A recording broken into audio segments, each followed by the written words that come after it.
जैसलमेर नरेश महारावल रतन सिंह अपने किले से बाहर राज्य के शत्रुओं का दमन करने गए थे। जैसलमेर किले की रक्षा उन्होंने अपनी पुत्री रत्नावती को सौंप दी थी। इसी समय दिल्ली के बादशाह अलाउद्दीन की सेना ने जैसलमेर को घेर लिया। इस सेना का सेनापति मलिक काफूर था। किले के चारों ओर बड़ी भारी मुसलमानी सेना पड़ाव डालकर पड़ गई, लेकिन इससे रत्नावती घबराई बिल्कुल नहीं।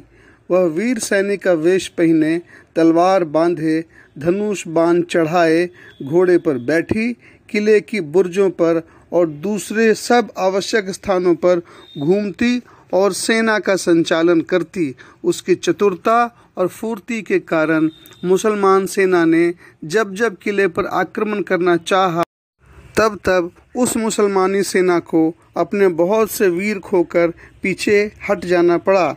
जब अलाउद्दीन के सैनिकों ने देखा कि किले को तोड़ा नहीं जा सकता, तब एक दिन बहुत से सैनिक किले की दीवारों पर चढ़ने लगे।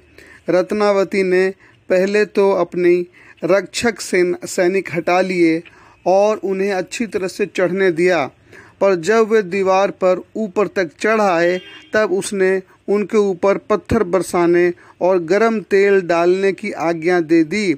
इससे शत्रु का पूरा दल नष्ट हो गया।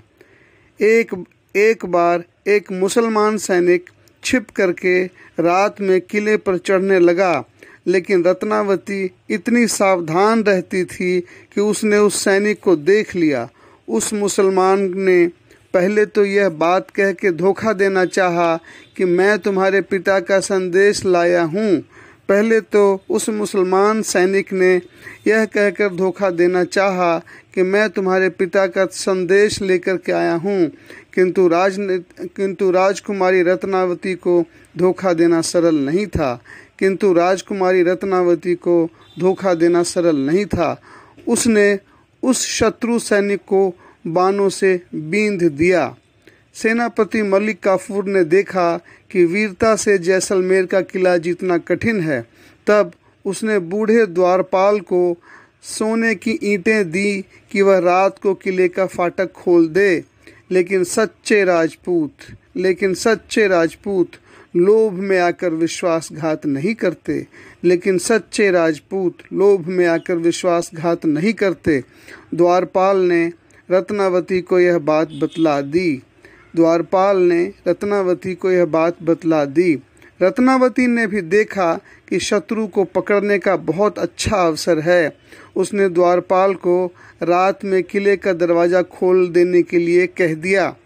आधी रात को 100 सैनिकों के साथ मलिक काफूर किले के फाटक पर आया। बूढ़े द्वारपाल ने फाटक खोल दिया। वे लोग भीतर आ गए तो फाटक बंद करके वह उन्हें रास्ता दिखाता आगे ले चला। थोड़ी दूर जाकर के बूढ़ा किसी गुप्त रास्ते से चला गया। मलिक काफूर और उसके साथी तब एकदम हैरान रह गए। किले की बुर्ज पर खड़ी होकर के राजकुमारी रत्नावती उन सब लोगों पर हंस रही थी। वे लोग अब समझ गए कि यहाँ आकर के अब वे वापस नहीं लौट सकते। उन्हें किले की कैद में बंद होना पड़ा। रत्नावती ने उन्हें किले की कैद में बंद करवा दिया। सेनापति के पकड़े जाने पर भी मुसलमान सेना ने किले को घेरे रखा। किले के भीतर जो अन्न था वह समाप्त होने लगा। राजपूत सैनिक उपवास करने लगे। रत्नावती खुद भी भूख से दुबली और पीली पड़ गई। लेकिन ऐसे संकट में भी रत्नावती ने राजा के न्याय धर्म को नहीं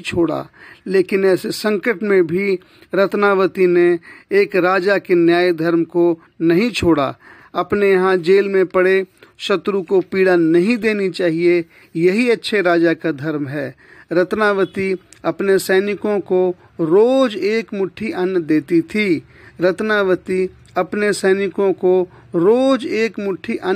थी, किंतु मलिक काफूर और उसके साथियों को 2 मुट्ठी अन्न रोज दिया जाता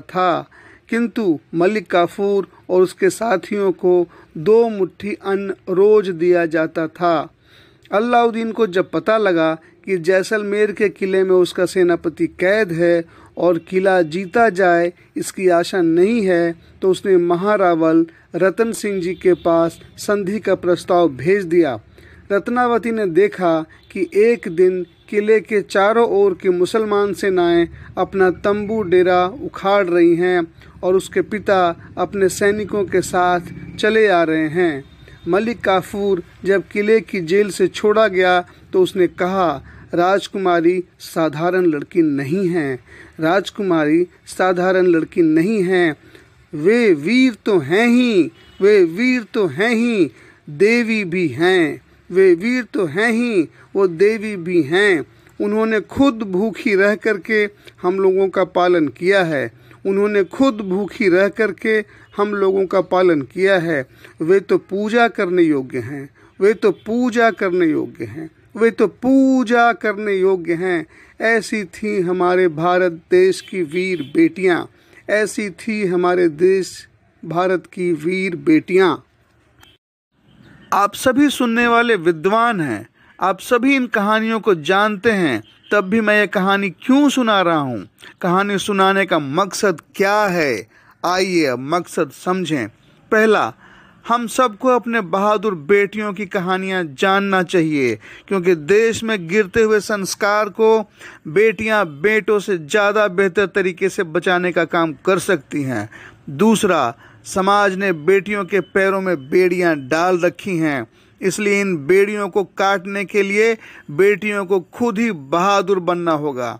तीसरा, बेटियों के जीवन में दहेज सबसे बड़ा अभिशाप है, इसलिए हर बेटी को आज खुद ही यह संकल्प लेना होगा कि वो किसी दहेज लेने वाले लड़के से शादी ही नहीं करे। कोई पढ़ा लिखा लड़का नौकरी प्राप्त करके क्लर्क, कलेक्टर या डॉक्टर बन जाए और तब शादी में दहेज के नाम पर रुपया मांगे, यह तो पाप है। भगवान राम जी ने शादी में सीता जी से दहेज नहीं मांगा, भगवान कृष्ण जी ने अपनी शादी में दहेज नहीं मांगा, अर्जुन ने भी जब द्रौपदी से शादी किया तो दहेज नहीं मांगा। जो लड़का या जो लड़के का पिता दहेज मांग सकता है और रुपए के लिए कुछ भी कर सकता है। ऐसे ही दहेज लेने वाले लड़के देश में भ्रष्टाचार को बढ़ाते हैं, ऐसे ही लड़के घूसखोरी करते हैं।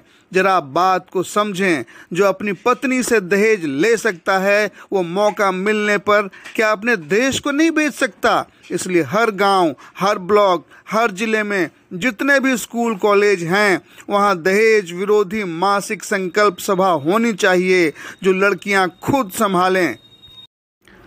हर महीने के 2 तारीख को बेटियां स्कूल, कॉलेज या गांव के मंदिर में 11 बजे जुटें और दहेज विरोधी संकल्प लें। दहेज को समाज नहीं रोकेगा, दहेज को लड़के भी नहीं रोकेंगे, इसलिए दहेज के खिलाफ लड़कियों को एकजुट होना होगा।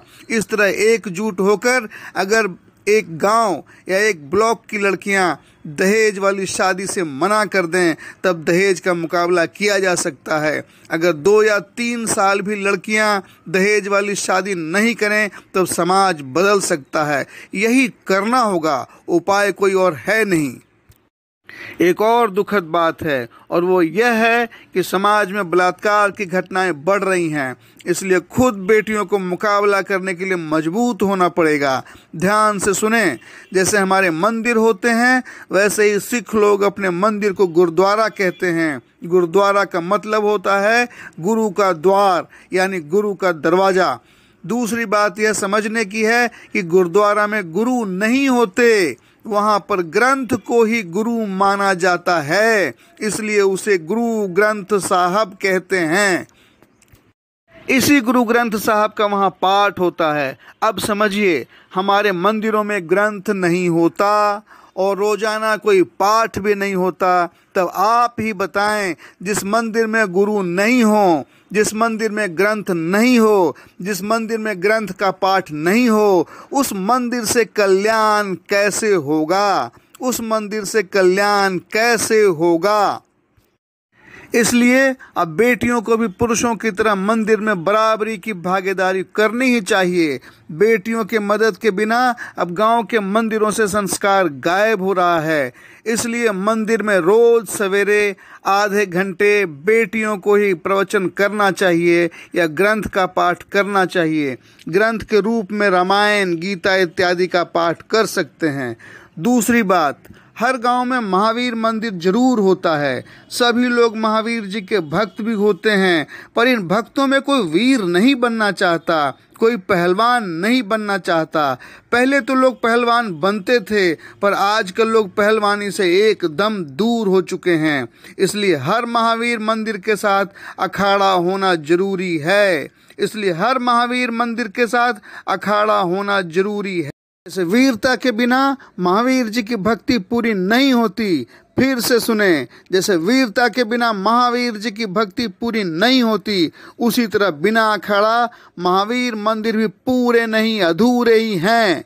उसी तरह बिना अखाड़ा महावीर मंदिर भी पूरे नहीं, अधूरे ही हैं। जैसे कोई गांव पाठशाला, गौशाला और धर्मशाला के बगैर अधूरा है, उसी तरह से महावीर मंदिर भी अखाड़ा के बिना अधूरे ही हैं। अखाड़े के बगल में 5 या 6 फल के पेड़ भी होने चाहिए। हनुमान जी को व्यायाम और फल दोनों ही पसंद हैं, यह तो सभी भक्त जानते ही हैं। अब यह भी सुने, हरियाणा के भिवानी जिले के बलाली गांव की मिट्टी देश के लिए सोना जीतने वाली चैंपियन पैदा करती है। इसके लिए एक पिता ने कई सालों तक अपना पसीना बहाया है और उस पिता ने बार बार समाज के ताने सहे हैं। वह पिता अपनी छोरियों को छोरों के बराबर, या दूसरे शब्दों में कहें तो अपनी बेटियों को बेटे के बराबर लाने के संकल्प को पूरा करने के लिए कई सालों तक पूरी नींद नहीं सोया। इसी का नतीजा है कि राष्ट्रमंडल खेलों में स्वर्ण पदक लाने वाली उसकी बेटियां गीता और बबीता को देश का बच्चा बच्चा जानता है। इस महान पिता, जिसका नाम भी महावीर जी की तरह महावीर फोगाट है, उनसे सीख लेते हुए आज हर पिता को यह संकल्प लेना चाहिए कि पढ़ाई से लेकर पहलवानी तक, क्रिकेट से लेकर कबड्डी तक, कोई भी पिता या परिवार का सदस्य बेटियों के रास्ते की जंजीर नहीं बने और हर पिता अपनी बेटी के हर उस सपने को उसी तरह पूरा करे जैसे हर पिता अपने बेटों का सपना पूरा करते हैं। आप खुद सोच कर देखें, आप खुद सोच कर देखें, मेरी बेटियां बेटों से कम है क्या? हमारी छोरियां छोरों से कम है के? मेरी प्यारी बेटियों, अब मैं आपसे सीधा संवाद कर रहा हूँ। देखो, आपको गीता और बबीता जैसी पहलवान या मेरी कॉम जैसी बॉक्सर बनना ही पड़ेगा। यह कोई बुरी बात नहीं है। हम सब दुर्गा माता की पूजा करते हैं। दुर्गा माता शेर की सवारी करती हैं। आपको भी अब वैसा ही बनना पड़ेगा। दुर्गा माता की पूजा करने का मतलब ही है कि आप दुर्गा माता जैसा बने। यह सब बात बहुत ही दुख और पीड़ा के साथ कह रहा हूँ। मेरी आंखों में आंसू है, पर कोई उपाय नहीं है बेटियों के पास। भारत देश को बचाना है, संस्कारों को बचाना है, भारत को दहेज मुक्त करना है, भारत को बलात्कार मुक्त करना है, तो आपको महावीर मंदिर का काम संभालना ही होगा। मंदिर में रोज सवेरे हनुमान चालीसा या ग्रंथ का पाठ आधा घंटा करना ही होगा और इसके साथ ही महावीर मंदिर के अखाड़े में पहलवानी या बॉक्सिंग भी सीखनी होगी। सभी बेटियां पढ़ाई करके बुद्धिमान बने, उसी तरह सभी बेटियां पहलवान भी बने, बॉक्सर भी बने, बिल्कुल मेरी कॉम की तरह। स्पोर्ट्समैन बनना अच्छी बात है, बेटियों को बुद्धि और बल दोनों चाहिए। मेरी प्यारी बेटियों, जिस दिन आप यह बात समझ जाएंगी कि बुद्धि और बल दोनों ही बराबर होना चाहिए, तभी भारत बलात्कार मुक्त होगा, तभी भारत दहेज मुक्त होगा, तभी भारत बेटियों का स्वर्ग बनेगा। अभी तो भारत के बेटियों के पैरों में बेड़ियां हैं। मेरी प्यारी बेटियों, आइए और संकल्प लीजिए कि आप सब बल और बुद्धि पर बराबर ध्यान देते हुए अपने प्यारे भारत को बलात्कार मुक्त भारत और दहेज मुक्त भारत बनाएंगे। और तब तक आप सभी बेटियां चैन से नहीं बैठेंगी जब तक आप सब भारत को बेटियों के लिए स्वर्ग की धरती नहीं बना लेती। आज के शांति संवाद को अब यहीं विराम देता हूँ। सभी स्नेहीजनों को भाई पुरुषोत्तम का स्नेह वंदन और हृदय से